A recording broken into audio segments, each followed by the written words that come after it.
So, hi everyone, it is time for our new episode of Words Unveiled, author conversation with White Falcon. I am Nancy Gupta from Team White Falcon Publishing, and today we have with us Dr. Coomi S. Vevaina, Professor Emeritus, Chris University, Pune, former professor and head of Department of English, University of Mumbai. She is an internationally acclaimed educator, literary critic, teacher educator, life coach, creative writer, and storyteller with 14 books and 56 research papers in prestigious peer reviewed journals and critical anthologies. She has delivered two TEDx talks and is the founder director of the annual International Global Tipping Point Summit, which brings together educational thinkers and practitioners from different parts of world to bring about sustainable changes in education. Wow, ma'am, so many of achievements. It is our honor to have you with us today. How are you doing, ma'am? Oh, super. Thank you. Thank you for the invitation. Yeah. So your two books are published with White Falcon Publishing. The first one is Redesigning Education: 5 Steps to Becoming Enablers for Change. And second one, Amplified Living: 21 Days of Inner Work for a Conscious, Joyful Life. It would be great if you can share some insights into your two books, ma'am. Sure. The two books are written in response to a felt need. A felt need among educators to find ways of implementing ideas proposed by the National Education Policy of India 2020 and Global Citizenship Education, in short, GCED, of the United Nations. Hmm. The National Education Policy fully endorses everything that GCED is talking about. So henceforth, I will refer to it as NEP and GCED. So actually, the book was written because after I've been training teachers for ages now, and teachers are really concerned. The NEP has brought in some revolutionary ideas, but their question is, how do we implement them? So the two books are written in response to that. Redesigning Education: 5 Steps to Becoming Enablers for Change it suggests very simple ways of ushering the kind of changes into education that are required by NEP. And of course, by implication, GCA. What do we mean by that? Firstly, education has to be made relevant. In order to be enjoyable, teachers should enjoy teaching it and students should enjoy learning it. So, redesigning education is all about that. It's about how the multiple intelligences of students can be addressed when teaching in a slightly different way. A simple and slightly different way. We can elaborate on that further later. But the second book, Amplified Living, is also extremely necessary. The two books complement each other because while Redesigning Education focuses on the professional growth of teachers, the second book, Amplified Living, helps them with personal growth. And of course, Amplified Living is not just for teachers, it's for anyone and everyone interested in personal growth. But it will majorly help teachers. So these two books are written with that in mind. Unless teachers are taught how to teach SEL, unless they are encouraged to work on themselves, they cannot go and teach it suddenly. Amplified Living is extremely important for teachers because teachers are required to teach SEL, social, emotional, and ethical learning, and GCED, as I said, global citizenship. But how can they teach it when they've not learned it themselves? It's almost like saying that you don't know swimming, but I'm going to give you 17 books on swimming. Read it and teach swimming. You can't do that. You have to experience it yourself. And therefore, amplified living, though it's important for anyone and everyone interested in personal growth, is particularly important for teachers. Sure. And I think these insights will be helpful for our viewers to understand what this book is about, right? And the audience, the relevant audience, will able to read it more in further our discussion. So, ma'am, in Redesigning Education, you have written about a concept called technopoiesis. What is this concept about, and what impact can it have on our future generations? Sure. I came up with this idea of technopoiesis in 2012 when I was doing intensive research and teaching in rural India, urban India, and abroad. This idea of technopoiesis is rooted in a base concept, and that base concept is sourceful education. What is sourceful education? Sourceful education develops your sourceful intelligence, which is our capacity as human beings to understand and experience both our uniqueness and our oneness simultaneously. So, Nancy, you and I are very different, Yes, right? Right. The things you've read, the way you look, your experiences in life, the way you'd probably teach or not teach or do some other work. So you and I are at that level unique. Yes. The upper layers of our mind in psychology, in Jungian depth psychology, make us aware of our separateness, of our uniqueness. But the deeper layers of our mind make us aware of our essential oneness. Today, what quantum physics is talking about, our interconnectedness. Energetically, you and I and everything that exists is interconnected. So we are all energetically one. So how can we bring about this change in consciousness into education? And this is not something that I'm claiming to be entirely new, because Jiddu Krishnamurti has been talking about it, Rabindranath Tagore, and all the major thinkers who have come up with alternative models of education have been talking about it in one sense or the other. More recently, Yuval Noah Harari, in his brilliant book, 21 Lessons for the 21st Century, says that a change in consciousness is absolutely vital for the planet to survive.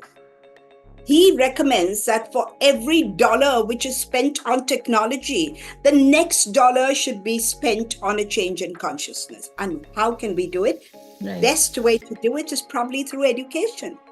So how can we transition our learners in the classroom from a self versus other, me versus Nancy, to a self and other, me and Nancy? There are things which you know, which I have no clue of, to a point when there is no other and all is self. We are energetically interconnected. I have put that in my book, Redesigning Education, on page 17, and explained this concept. On page 17 of my book, I talk about this transition, which is absolutely necessary now for the survival of the planet. If we continue operating from competitive mindsets, we are not going to be able to survive. This planet has seen 5 mass extinctions. And unless we smarten up and we change the way we think, it could well be the 6th. And I'm not a prophetess of doom or anything, but this is a reality. This is evolution, right? So now this sounds very interesting. Oh, self versus other, self and other. How do we transact that in the classroom? We transact that in the classroom through a very, very simple, non-restrictive pedagogy called technopoiesis. Technology is anything that changes human society.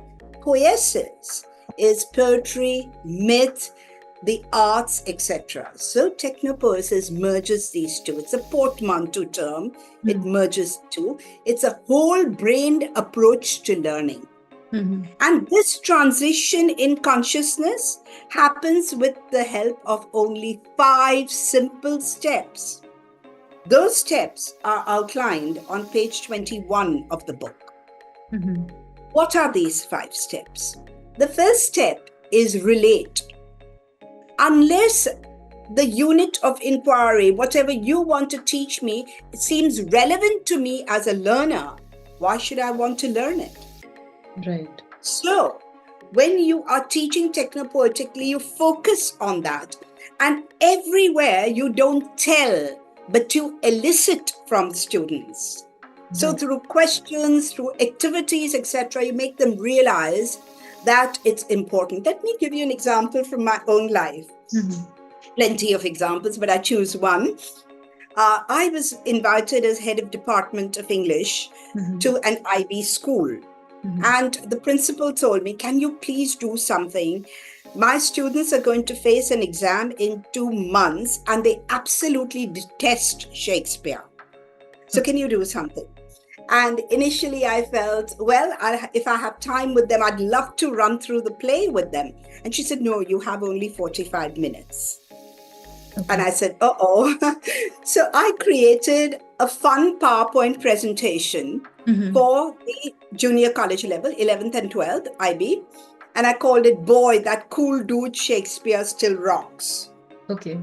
The students looked and they said, cool and dude. I said, yeah, this guy wrote more than 400 years ago in Thee, Thou, Thou, Thou, Dum. Mhm. But everything he says is so relevant. And let me prove it. So I asked the girls, would you like to be told Api Kya Khandala? Or would you like to be told two of the fairest stars in all the heavens having some business to entreat her eyes to twinkle in their spheres till they return, etc. I know that by heart, of course, being a literature prof. The Romeo and Juliet lines. And the girls who are all soft.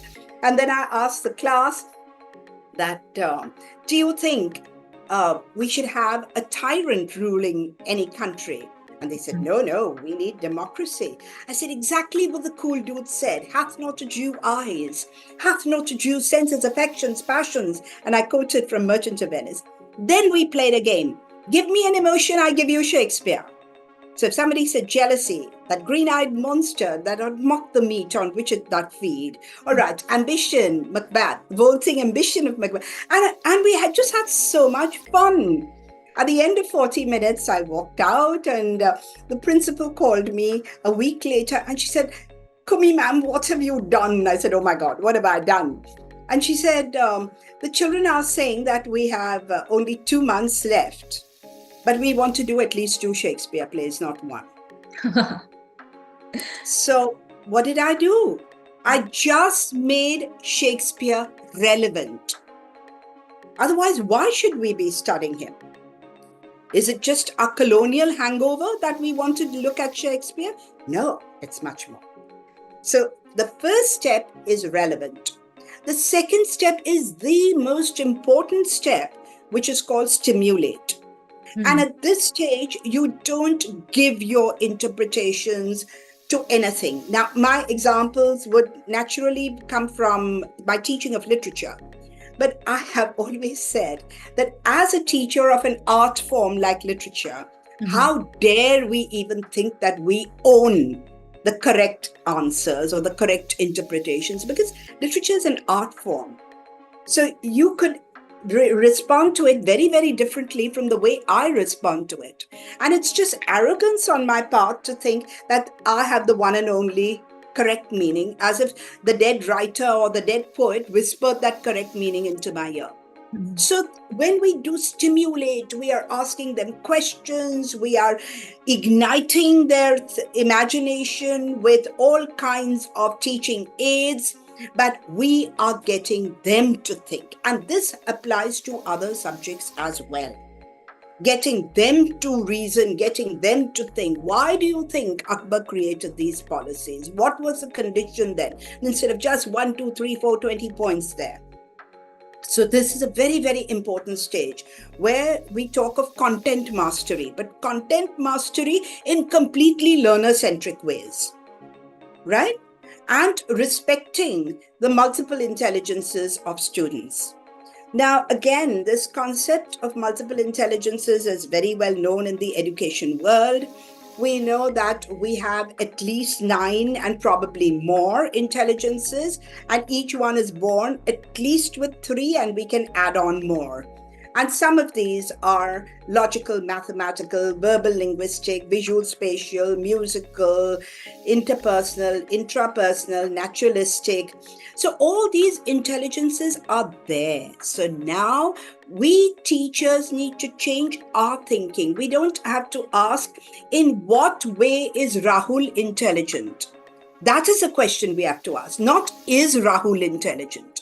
But in what way is Rahul intelligent? Because all your students sitting there have at least 3 intelligences, and they have many more. But it just could happen that the testing, the assessment does not test that. So, ma'am, which doesn't mean they're unintelligent. So from here, like I'm having a question, like, do you think like currently our teachers, professors, those are into this domain of teaching, do you think this pattern of teaching and making, some kinds of this acts and all that are followed by teachers current? Most of the teachers are trying very, very hard. And things are changing, but they are not changing fast enough. And I think the concentration should be on the teacher training programs, our B.Ed programs, which desperately need to be upgraded and updated. So once that happens, and the assessment pattern also becomes more malleable, more flexible, the changes will happen. So this is stimulate. The third step is, now these 2 steps keep you locked in a self versus other consciousness, because the development happens at the individual, at the personal level. The next 2 steps, collaborate and act. These nurture self and other consciousness, me and you. So at the collaborate stage, you get students to get together in groups, preferably make it also transdisciplinary, interdisciplinary, whatever word you choose here, and get them to think beyond the text and encourage them to do this kind of work. Already a lot of life skills come into play. Then if moving to the next stage, act. If something is relevant, then some kind of action should result from that. That is the action stage. And finally, you have the unify stage, where you think in terms of quantum oneness and all is self. Actually, when I first started with technopoesis, I thought to myself that the humanities teachers would be able to do technopoesis very successfully. But I was worried, and I was thinking, how would science and maths teachers do it? But today, technopoesis is being taught by science and maths teachers in the most imaginative ways you could think of. They into teaching of the golden mean, they bring in Fibonacci, they bring in this at the level of all is self. They're doing so brilliantly, and today technopoesis is being used by teachers from pre-primary to the professional level. Okay. So very simple. It's a very, very simple technique.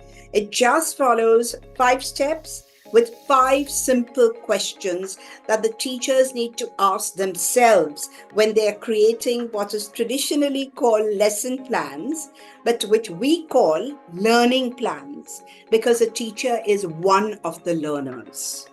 So we call it TLPs, Technopoetic Learning Plans.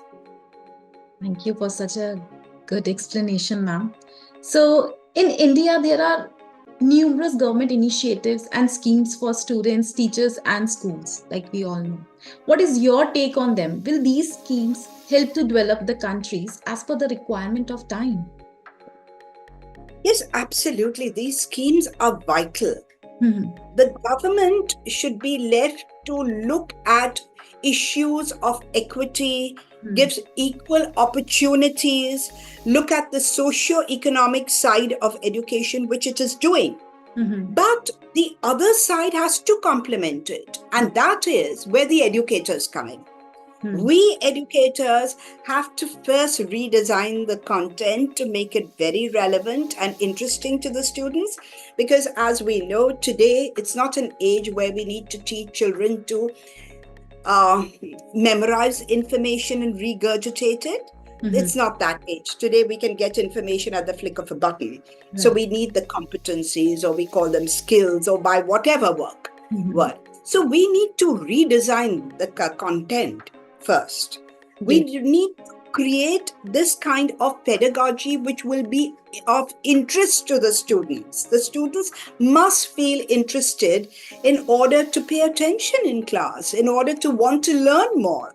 And very importantly, teachers also must enjoy what they teach. We have a huge teacher burnout rate.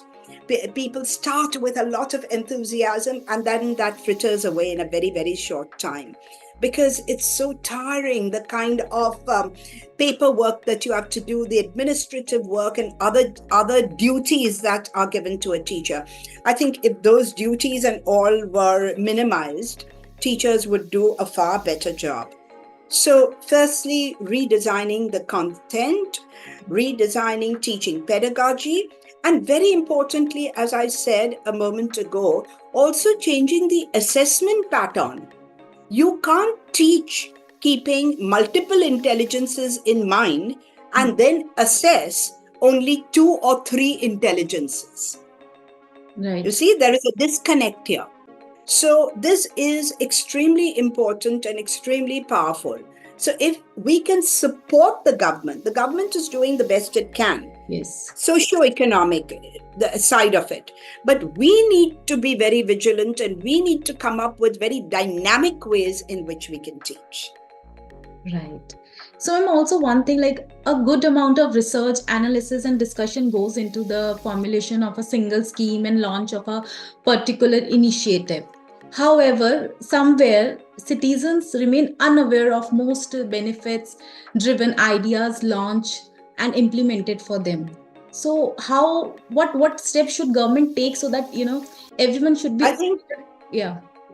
Yeah, sorry, just carry on. Yeah, so that everyone should be aware, like what are the current schemes and what are the things in which they can take part in. Sure, absolutely. Because when we are talking about technopolises, we are constantly talking about parent-teacher partnerships as well. Right. And the involvement of the entire community. Now, let me give you an example. We have been doing technopolises in 15 villages. Okay. And we involve everyone there. Right. Through Learning Space Foundation, we've reached out to 15 villages. And we have parents, we have community members. It depends on the willingness of the school authorities to really educate the parents about these kind of schemes and to invite their participation. But the fear is that there is a very thin line between participation and interference. Right. So I think boundary setting right from the outset has to be very, very clear. You have to set your boundaries. You have to tell the parents and the community, this is where we need you. And please, can you assist us? Most of the time, people are very, very happy to do that. And they would come forward and do it. But as I said earlier, all this requires a change in the B.Ed curriculum and the M.Ed curriculum. Currently, I am teaching the HSNC University students a full paper of 4 credits on life skills for social, emotional, and ethical competencies. And the students are 100% into it. I don't have a single student in the class who is not attentive or not actively involved in what I'm teaching. Now, obviously, if these teachers have been given these tools and techniques, they are going to become better teachers and they are going to pass it on to their students in future. So I think one of the first things that we need to do is that we really need to rework our B.Ed and M.Ed curriculum and make it much more dynamic and need-based. Right. So obviously, we are going to spread this message through this podcast. So, ma'am, Thank you. what do all of us need to know about education for sustainable development in India? Well, I wouldn't say it's just I know we are talking majorly about India, but Mhm. sustainable development is important in every single country of the world. Right. That's why it's called global citizenship education. If we just go on talking about global citizenship, and then make it very, very local, Mhm. well, I don't know how effective it's going to be. Of course, you have to be rooted in Mhm. the local, but you have to think global. So, global citizenship education actually has five verticals, which are called the five P's, capital P, Yes. five P's. And they are people, Mhm. planet, peace, prosperity, and partnerships. Yes. What is people? From day one, you teach children equity, Mhm. not equality, but the idea of equity, where equal opportunities. It's not just a question of equality, but opportunities are given based on the need of the learner. Yes. And we also need to overcome our mindsets which create what Rabindranath Tagore called narrow domestic walls. Mhm. What are these walls which separate us? Walls of racism, sexism, classism, casteism, ageism, ableism, to Mhm. name only a few. These are the walls which separate us. When there is separation, how can there be global citizenship? Right.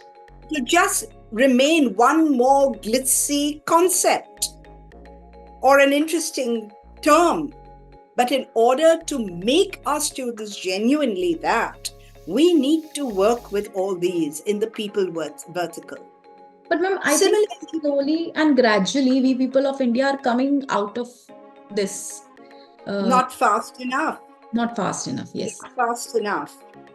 And there are lots of prejudices and biases, Yes. lots of them, and I'm seeing them all over. So that's people. The second vertical is planet. Now, we know that climate change is the most burning issue in the world today. Mhm. If we don't take cognizance of that, nothing else will matter. Right. So, how do you act in responsible ways? In his brilliant documentary, An Inconvenient Truth, Vice President of US, former Vice President of US, Al Gore, said that sustainability and climate change and all this is not just an environmental issue, it is a moral issue. But today it's become a survival issue. Yes. So, more and more biographies of amazing people who are doing wonderful work in sustainability.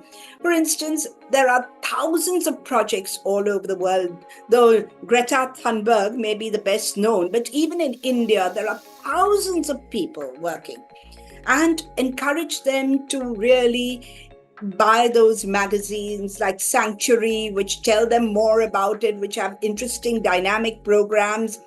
Encourage that kind of thinking, Mhm. encourage a stewardship mindset that we have borrowed this planet from our grandchildren, not merely inherited it from our grandparents, Yes. as a Native American saying goes.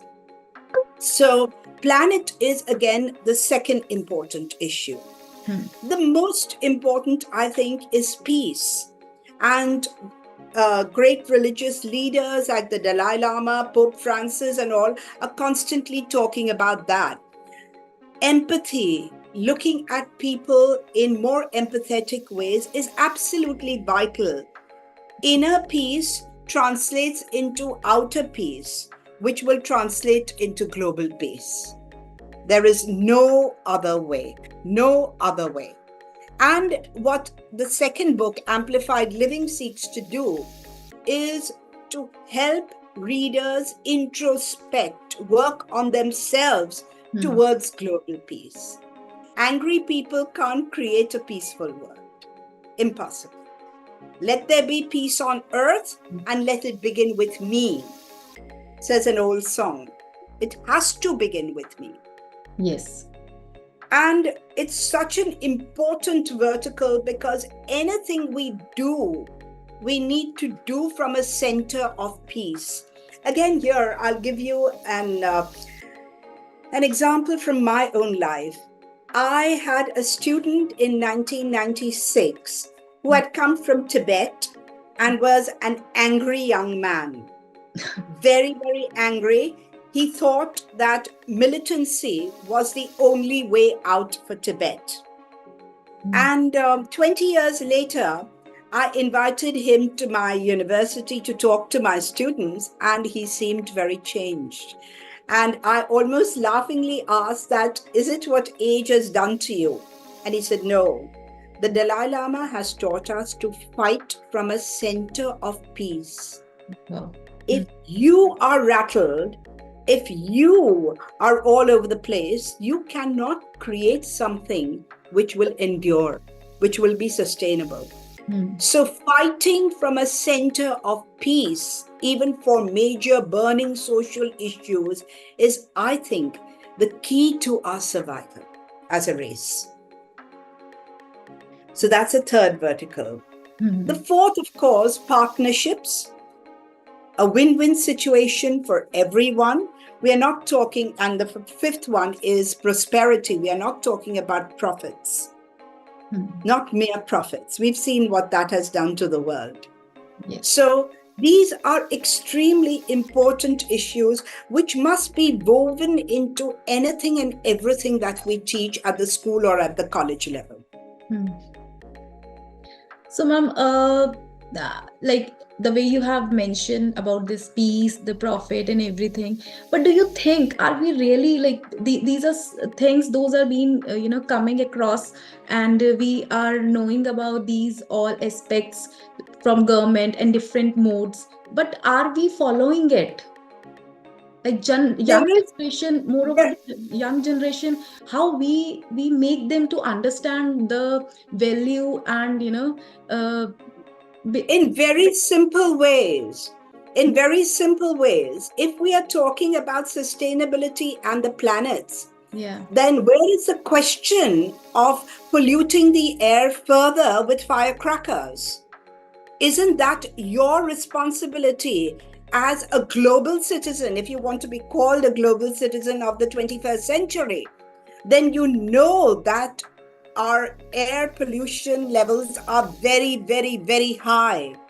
Can we not celebrate Diwali or any other festival which involves crackers in a more meaningful way? I'm told that in Bali, everyone on Diwali day is absolutely silent, doing meditation and doing their quiet pujas at home.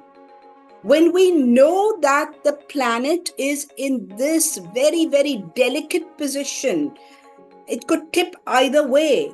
Do we have to act in irresponsible ways? Minor things. See, the problem is that everything has to translate from words to action.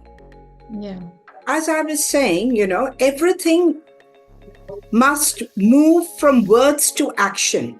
Right. It just can't be theory which is learnt in the classroom and forgotten. You have to be able to translate it into actions in your practical day-to-day living. I think that is absolutely vital. Yes, like and only then. Sorry, yeah. Tell me. Yes, ma'am. As you were giving an example of Diwali, right?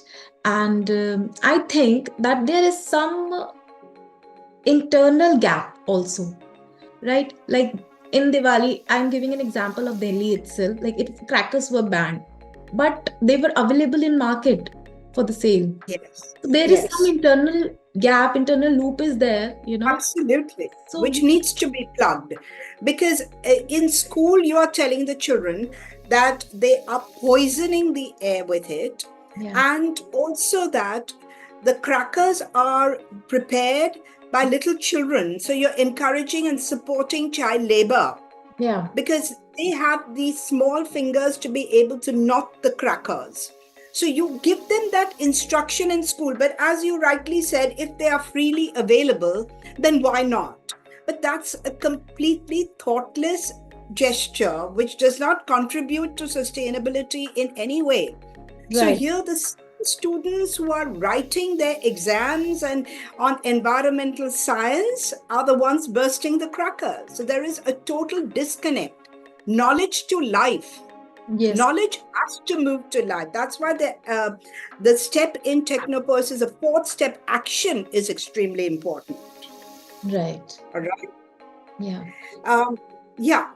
So we try and support this kind of thinking by encouraging teachers to work in groups. Okay. Technopoetic learning plans, Mhm. which include all of this, must be created in groups because you will have a strength that I may not have. Mhm. Ways we are talking about making it interdisciplinary. So initially, when you tell the teachers that you have to create these learning plans, as I said, not lesson plans, Mhm. but learning plans in groups, there is a bit of resistance, a bit of fear. How will we do it? And once they get down to it, they thoroughly enjoy the process. And this has been my experience with teachers in foreign countries, in urban India, in rural India. Rural, great work, absolutely great work. All of them, actually. So that's why, in order to make it more concrete, if you notice in the book, Redesigning Education, I have introduced 9 learning plans at the end of the book. Hmm. So that all that we've been talking about, how can you do it in the classroom? How can you teach your different subjects? As yet, most of us are teaching different subjects rather than units of inquiry. Hmm. So when you're teaching different subjects, how to teach technopoetically, bringing all these ideas in. So there are 9 learning plans done by subject experts and subjects as diverse as environmental science, art, economics, chemistry, history for the differently abled. So Yeah. these are indicating to a teacher that it's not rocket science. It's something that can be easily done Hmm. only if you are willing to get out of your comfort zone and make that change, a slight change in your thinking. Yes, change is must. So, teaching and learning experience should be based on local context and avenues for interaction. As per this discussion, I'm able to understand with the Sure. practitioners, the knowledge exchange are must actually. Absolutely. So, ma'am, what? Because that is the only time, Mhm. that's the only way in which we can prevent dropouts. Yeah. Draws school and youth dropout from colleges Mhm. has reached epidemic proportions, and it's something which is of grave concern to us Right. as educators. So Right. we do need to realize that if you make it local, if you make it experiential, if you make it true to life, then you will not have this kind of dropout rate. Right. Agree. Ma'am, what advice would you offer to the individuals who aspire to achieve personal and professional growth? Like in recent time, there has been a growing rise of depression among the younger generation in India. So, how can this concern be addressed? You're very right. The professional growth part of it, from my side, I've addressed in redesigning education. Hmm. And the personal growth, as I've said, is for all.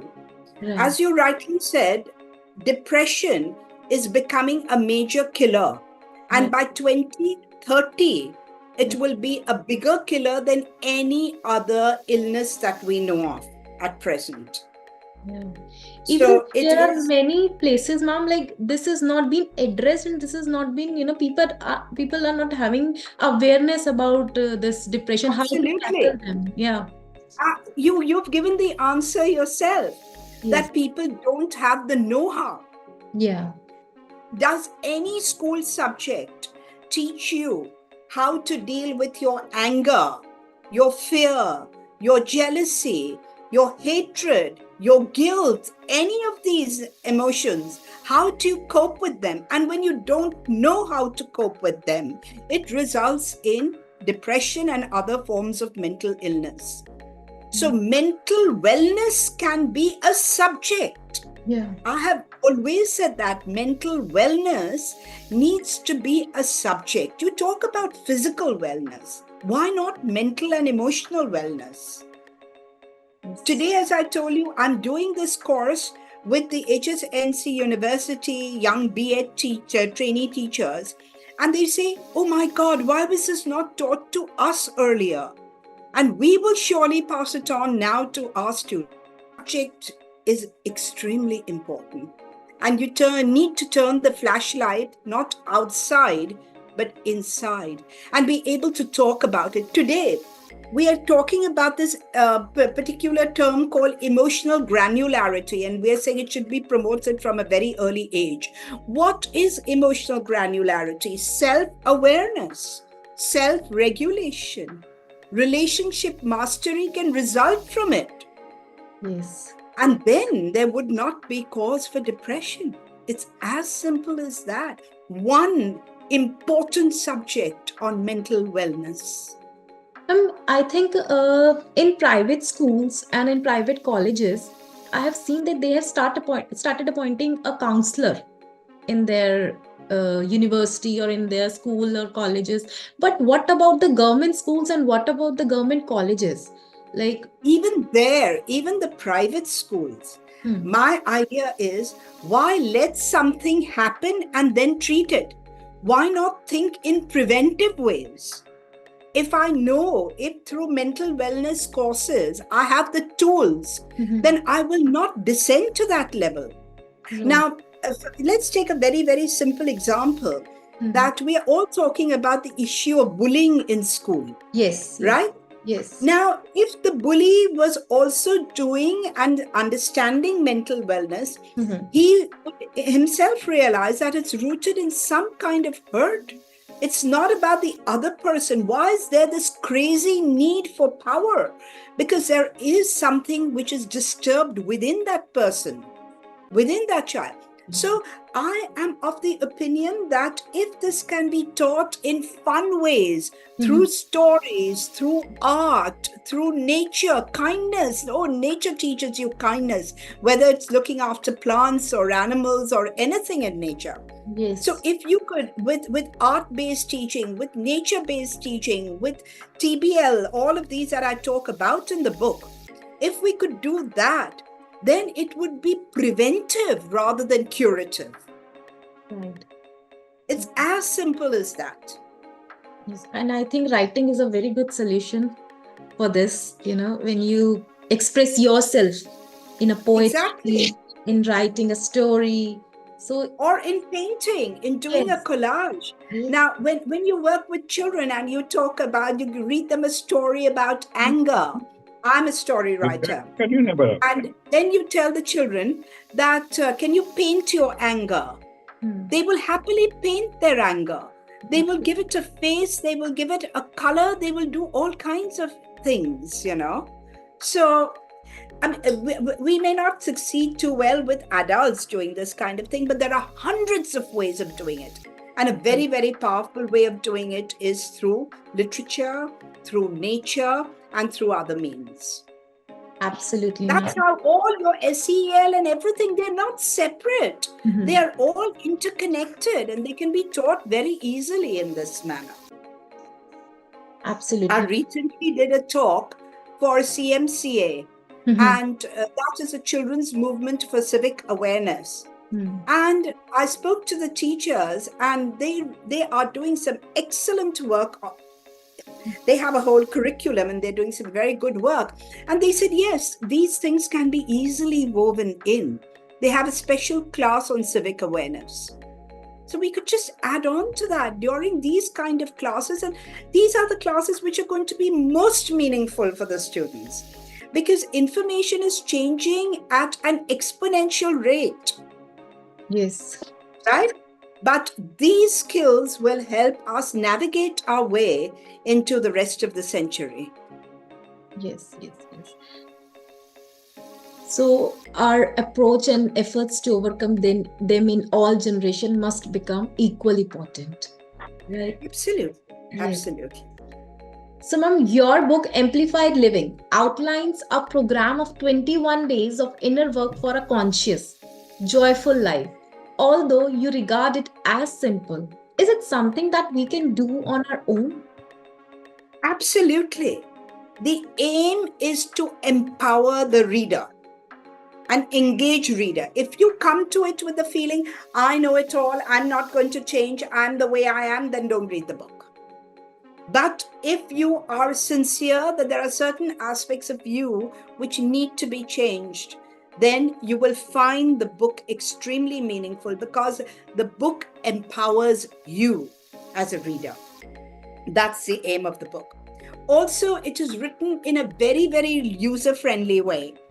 I am used to academic writing, but I have very, very consciously told myself that I have to keep it simple. I've added a whole lot of diagrams to the book to clarify concepts. And at the end or midway through chapters, I have micro practices and questionnaires. So all this is to enable the reader to make the change. And also, ma'am, like I think we are more into the emergency responses rather than believing in recharging. So this habit is moreover in young generation that we are following. So this book will be very much helpful for Yes, if you see the book, it's divided into 4 all sections. segments. Yes, yes. The first is preparing for the adventure.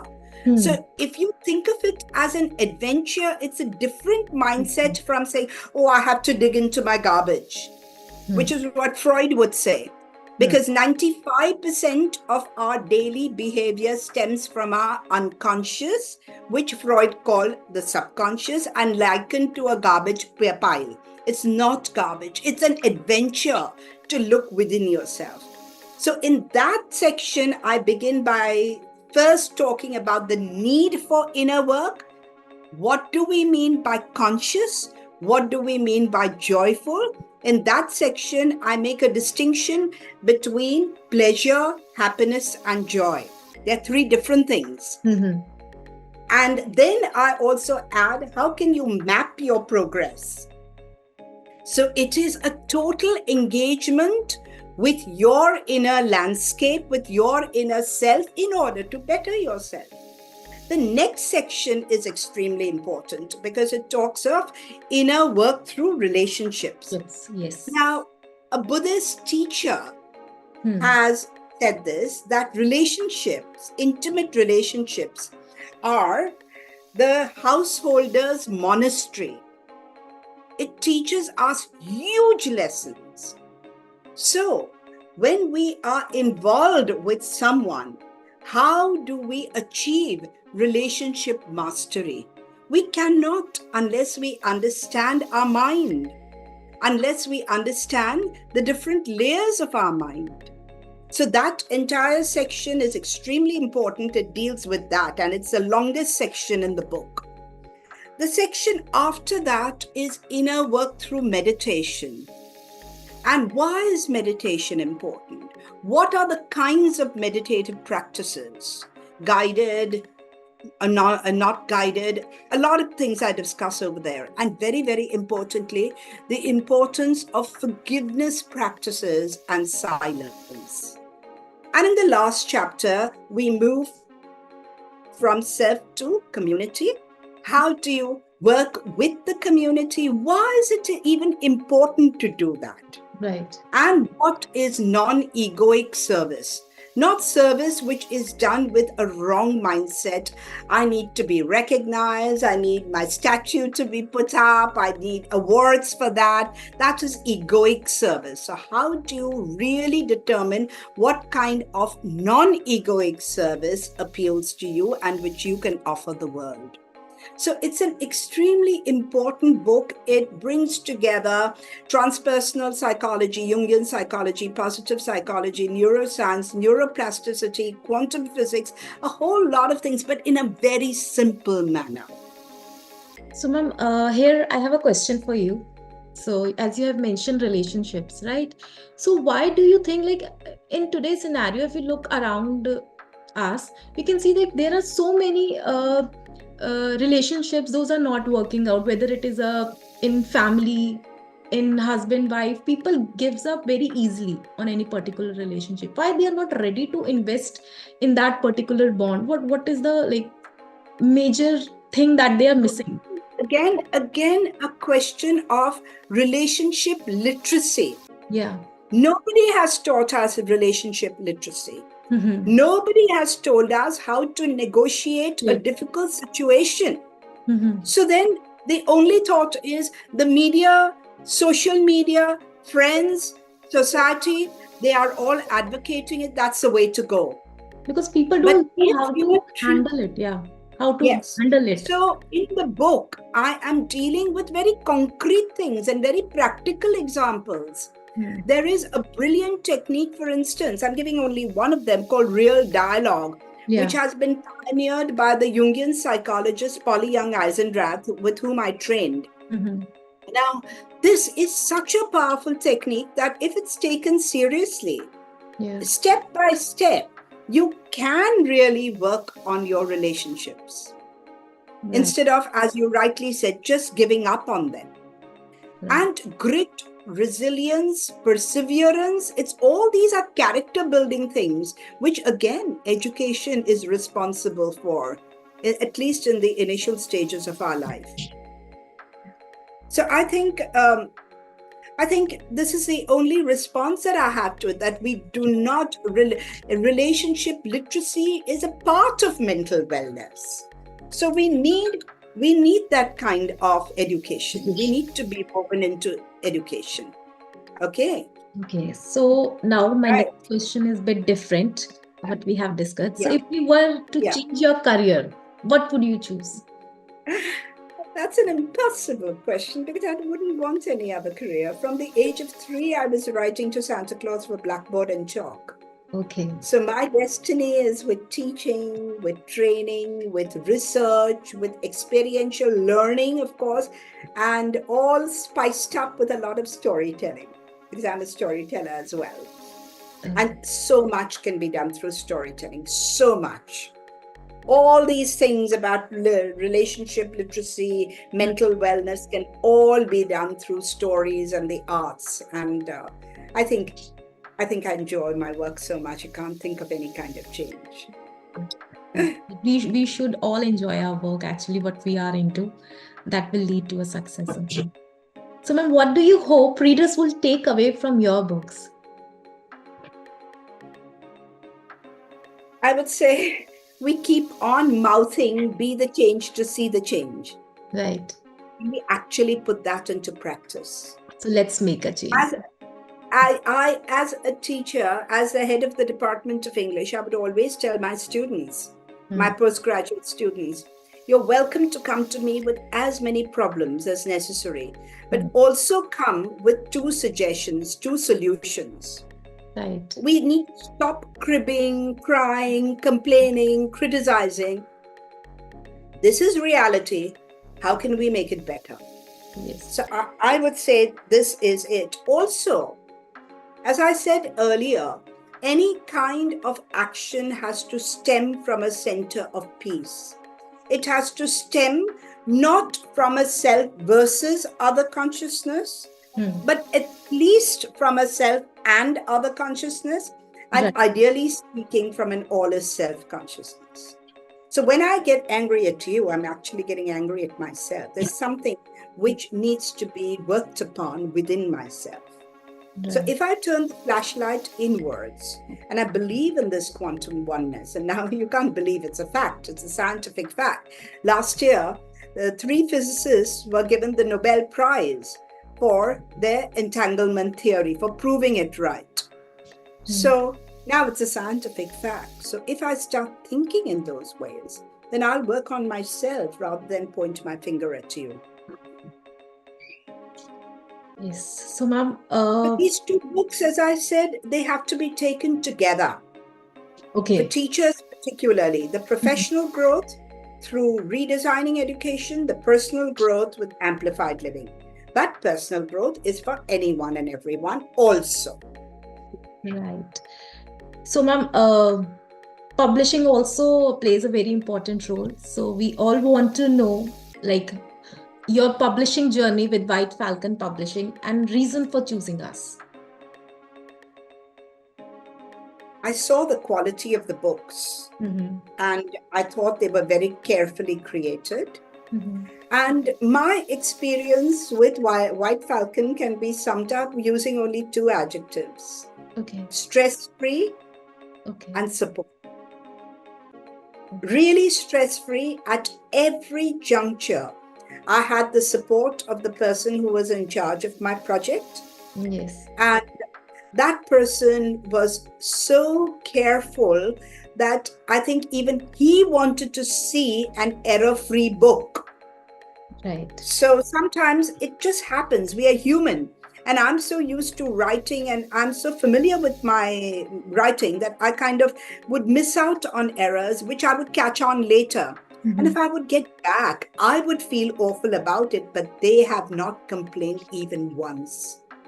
So I'm extremely happy with that. Again, the launch of my books was time sensitive because they were going to be launched at an international seminar.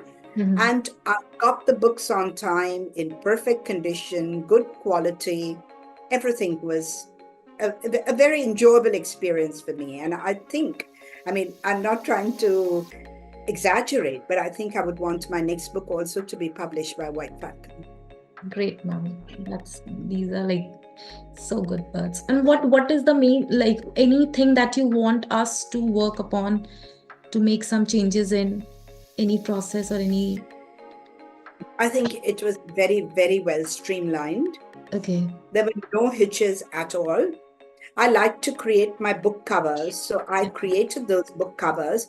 But when it came to positioning the letters and all also, a very good job was done there to give it a very clean, neat, and very appealing look.